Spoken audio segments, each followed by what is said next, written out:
রাজশাহীর ভিতরে গত 2 দিন আগের ঘটনা বলতেছি। সাজিদ নামের এক ছেলে তার মার সাথে মাঠের ভিতরে গিয়েছে।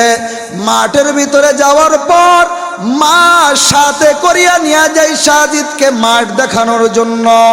এমত অবস্থার ভিতরে মা আবার ব্যাক আসতেছে সাজিদকে নিয়া।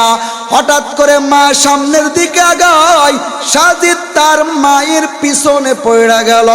পড়ার পর সাজিদ এবার হঠাৎ করিয়া মা মা বলিয়া যখন চিৎকার দিল, মা পিছনের দিকে তাকায়া দেখে সাজিদ নাই। সাজিদ কোথায় গেল?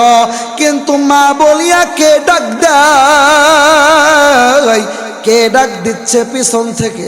মায়ের অন্তরে বড়ই ভয় লেগে গেল।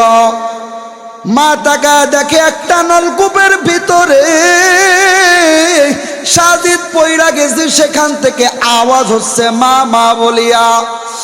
মা ডাক দিয়া বলে, ও দেশবাসীরা, ও ফায়ার সার্ভিস, তোমরা কোথায় আছো? আমার সাজিদকে বাঁচায়া নাও, আমার সাজিদকে আমার অন্তরের ভিতরে আইনা দাও। ফায়ার সার্ভিসের টিমগুলো হাজির হয়ে যায়।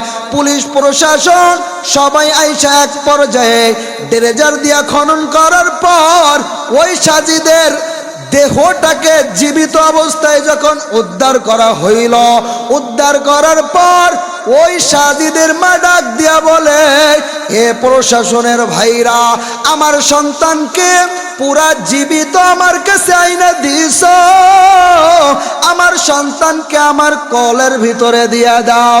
যখন মা কোলে নিয়ে যখন হাসপাতালের দিকে দৌড়ায়, এমত অবস্থার ভিতরে হঠাৎ করে সাজিদ আর নাই।